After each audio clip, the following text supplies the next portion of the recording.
sacerdote em Midian, e levou o rebanho atrás do deserto, e veio ao monte de Deus, a Horebe, e apareceu-lhe o anjo do Senhor em uma chama de fogo, no meio de uma sarça, e olhou, e eis que a sarça ardia no fogo, e a sarça, que diz aí, ela não se consumia.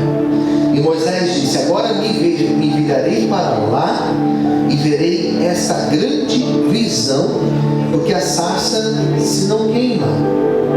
E vendo o Senhor que virava para lá a ver, bradou Deus a ele no meio da sarça e disse: Moisés, Moisés. E ele disse: eis-me aqui. E disse: não chegues para cá. Essa frase agora é bem bonita. Tire os teus sapatos de seus pés, porque o lugar que estás é terra santa. E disse mais: eu sou o Deus de teu pai, o Deus de Abraão, Deus de Isaac, Deus de Jacó. E Moisés encobriu o seu rosto, porque temeu olhar para Deus. E disse o Senhor: tenho visto atentamente a aflição do meu povo, que está no Egito, e tenho ouvido o seu clamor por causa dos seus exaltores, porque eu conheci as suas dores. Vamos dar um salto agora. Vamos dar um salto para o versículo 10, que diz assim: vem agora, pois, e eu te enviarei a Faraó, para que tires o meu povo, os filhos de Israel, do Egito. Então Moisés disse a Deus: quem sou eu que vá a Faraó e tire do Egito os filhos de Israel? 12. E Deus disse: certamente eu serei contigo, e isso te será por sinal que eu te enviei. Quando houver tirado esse povo do Egito, servireis a Deus nesse monte. Oremos, vamos fechar os nossos olhos. Fala conosco, Senhor. Fala através da Tua Palavra, através do Teu Espírito Santo. Estamos aqui nesta manhã, prontos, reunidos aqui, prontos para ouvir Tua voz. Fale com a igreja, fale comigo, fale com aqueles que estão assistindo esse culto e nos abençoe, Senhor, em nome de Jesus. Amém. Amém. Aplauda Jesus com bastante alegria. Louvado seja Deus.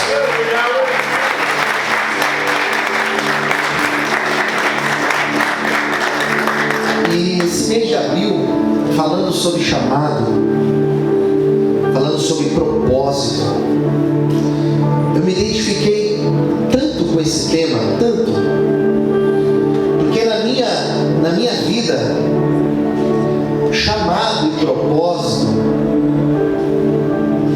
tem sido algo muito forte. Eu, quando me converti aos 13 anos de idade, e aos 14 anos já me batizei nas águas e nunca parei na caminhada com Deus, sempre me envolvi com as coisas da igreja, as coisas de Deus, com louvor, com pregação de palavra, né? E já comecei a entender desde jovem que o meu chamado era um chamado muito forte da parte de Deus. Então falar sobre esse tema para mim é tranquilo, porque eu falo daquilo que eu pude vivenciar desde o começo da minha conversão, da minha caminhada com Deus. Hoje, com mais de 40 anos, depois aí de 30 anos caminhando na presença do Senhor, eu posso dizer que para mim falar sobre essa temática é tranquilo, porque é algo que eu vivencio desde sempre na minha vida. Quem entendeu? Diga amém. Amém. Desde muito jovem.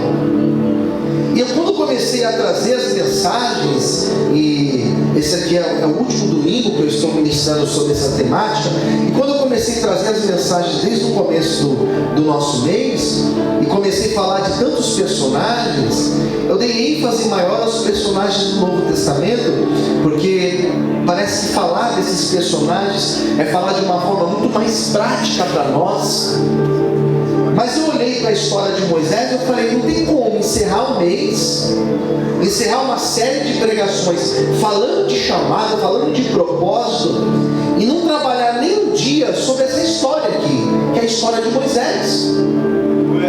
Porque nós temos na Bíblia, lá no Novo Testamento, nós temos Pedro, nós temos Paulo, que foram personagens que eu citei, mas não tem como nós não falarmos de uma referência que foi Moisés.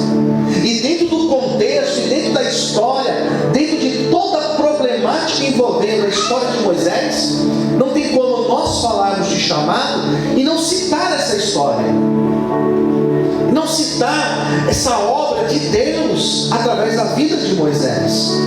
E para quem não está familiarizado com a história, talvez já viu falar de Moisés, mas não entende talvez a grandeza da história de Moisés. Entenda, nessa época aqui de Êxodo capítulo 3, Israel não existia.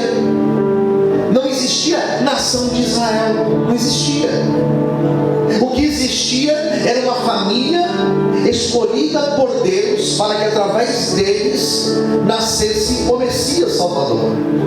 Então nós temos a história de patriarcas como Abraão, a história de Isaac, a história de Jacó. Nós temos a história desses homens. Nós temos a história de José, que é um dos filhos de Jacó. E nós temos esse povo, que é o povo chamado povo hebreu, indo parar no Egito para ser escravo no Egito.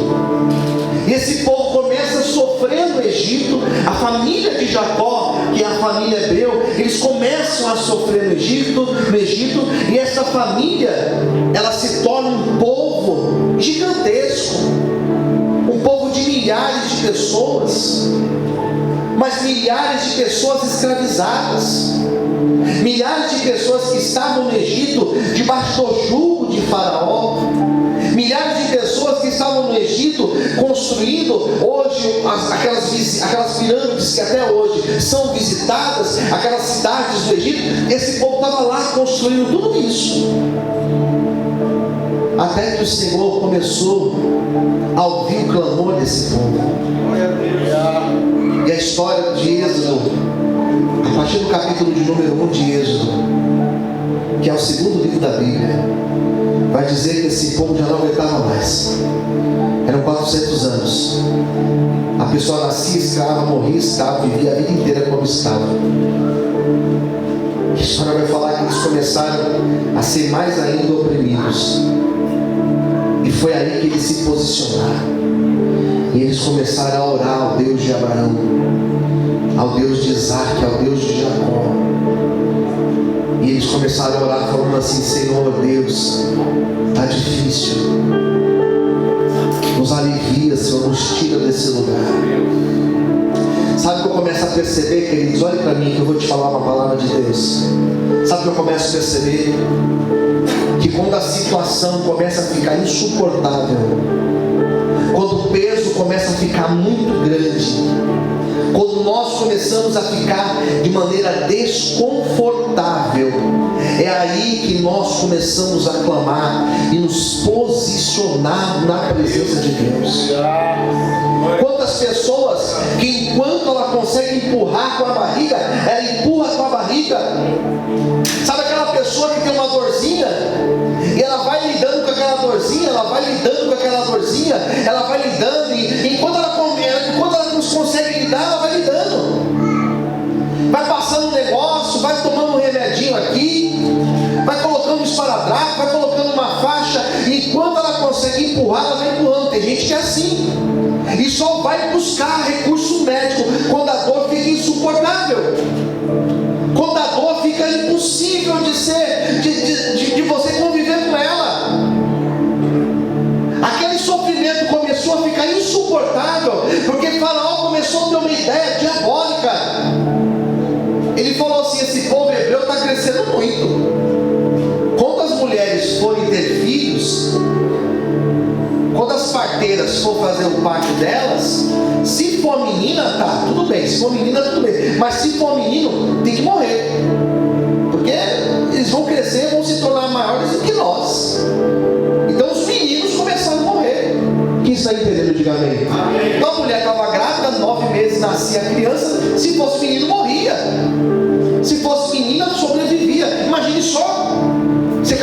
criança de 9 meses, e quando nascer, alguém fala assim: não, é menino, tem que morrer.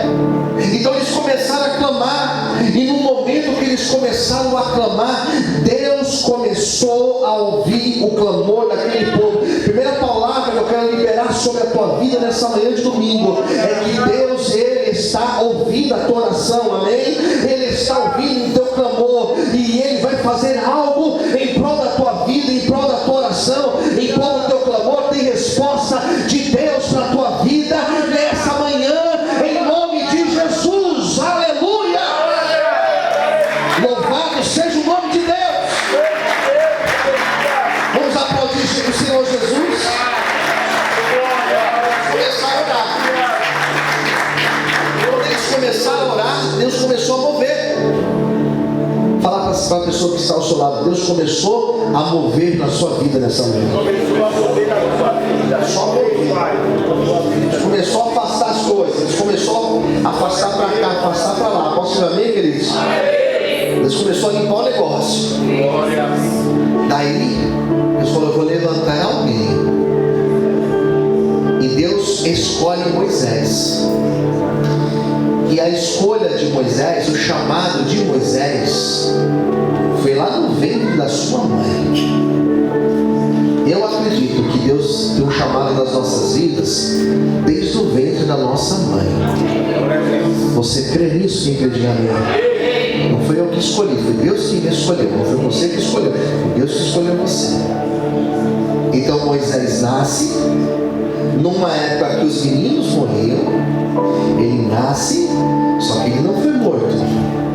Se você ler depois o capítulo 2, você vai ver como que ele nasce, como que Deus dá o livramento, como que Deus separa Moisés desde pequenininho, desde novinho, como ele foi parar dentro do palácio de Faraó. É porque a mensagem não tem o intuito de trazer todo esse panorama para a gente, mas se você ler o capítulo 2, você vai encontrar essa história. Então ele nasce, e Deus dá livramento, e Deus poupa a vida dele. Por quê? Porque Deus tinha uma obra. E se tem obra, se tem a promessa de Deus, Deus vai cumprir. Quem entendeu, diga amém. São 22 anos que Deus tem abençoado essa igreja, e Deus tem mantido essa igreja com as portas abertas. Já podia ter fechado, na época da pandemia poderia ter fechado, tempos depois poderia ter fechado, mas até aqui o Senhor tem sustentado, porque Deus tem uma obra. Se nós estamos aqui, se nós estamos de pé, se você acordou hoje, é porque Deus tem chamado uma obra na tua vida, e essa obra vai se cumprir em nome de Jesus. Dá uma glória a Deus nessa manhã, exalte ao Senhor, aleluia. Louvado seja Deus. A vida de Moisés, a gente divide ela em 3 fases. Quantas fases? 3 fases. Não sei se você sabe, mas Deuteronômio vai dizer que Moisés foi um homem que ele viveu 120 anos. Então nós podemos dividir a vida de Moisés em 3 etapas: 40, 80 e 120. Essas 3 idades foram marcantes na vida de Moisés. Os primeiros 40 anos de Moisés, os primeiros 40 anos Moisés viveu praticamente como um anônimo. Viveu no Egito, criado dentro do palácio de Faraó, aprendendo toda a cultura, todos os ensinos dos egípcios. Tem gente que não sabe, mas Moisés, ele era extremamente capacitado, extremamente inteligente. O Egito era a maior civilização daquela época, e Moisés estudou dentro da maior civilização da época. Se nós fôssemos trazer para os nossos dias atuais, nós diríamos que ele estudou nas maiores faculdades, universidades do mundo, se fosse para os dias de hoje. Então esse era Moisés. Os primeiros 40 anos foram 40 anos que ele viveu dessa forma. E exatamente no final desse período foi quando Moisés teve que fugir da terra do Egito. E por que ele fugiu? Porque ele cometeu um crime. Na ficha de Moisés, na história de Moisés, ainda tem esse detalhe: ele pratica um homicídio. Ele vê um egípcio oprimindo um dos seus irmãos hebreus, e diz a na história que ele mata esse egípcio, enterra esse egípcio, e por isso, por conta desse crime, ele teve que fugir. E ele fica por mais 40 anos longe da terra do Egito. Ele vai viver, como está aqui no capítulo 3, ele vai viver apacentando o rebanho de Jetro, seu sogro. E os próximos 40 anos de Moisés não tem luxo, não tem glamour. São 40 anos que ele passa de maneira simples, fazendo um trabalho simples, mas a promessa de Deus na vida dele, ela permanecia viva, ela permanecia de pé. Isso é tremendo, irmãos, porque pode passar o tempo que for, se Deus tem promessa, a promessa não morre, ela permanece de pé na nossa vida. Por isso, se você tem orado por alguém, se você tem orado pela tua casa, pela tua família, se o Senhor tem promessa, Ele cumprirá essa promessa, em nome de Jesus. Aleluia! Louvado seja Deus! Aplauda o Senhor nessa manhã. Você pode dizer glória a Deus? Então Deus mantém Moisés nesse período, e o povo que estava no Egito permaneceu no Egito escravizado, sendo oprimido. Olhe para mim, por favor. Sendo escravizado, sendo oprimido. E a história vai dizer que esse povo começa a clamar. E Deus então pega Moisés num dia comum, num dia de trabalho comum, e Deus aparece a Moisés. E aqui entra o capítulo 3. Quando Deus aparece a Moisés, o texto vai falar que ele apareceu, versículo de número 4. Você está com sua Bíblia aberta ainda? Na verdade, o versículo 3, ele teve uma visão. E o versículo 4, ele explica aqui, ele vai dizer que aquela visão era uma visão de uma sarça, que era um arbusto típico do deserto, é típico do deserto, que por conta do calor do deserto, ela entra em autocombustão. Só que aquela sarça era diferente, porque ela queimava, mas não consumia. Ela entrava em combustão, mas não consumia, ela permanecia do jeito que estava. E quando ele teve aquela visão, ele estava ali apacentando as ovelhas, ele afasta das ovelhas e vai ter a visão. E naquela visão, Deus começou a falar com ele. E aqui começa o chamado na vida de Moisés. Nessa altura ele já tinha 80 anos, já tinha passado os 40 anos, ele já tinha 80 anos, e naquela visão, primeira coisa, Deus falou com ele: tire a sandália dos teus pés. Tire a sandália dos teus pés. Versículo 5: porque o lugar em que estás é terra santa. A primeira coisa que Deus fez Moisés entender, que para se aproximar de Deus, tem que tirar a sandália dos pés. E tirar a sandália dos pés aqui não é literal, isso aqui tem um símbolo. Tirar as sandálias é sinal de respeito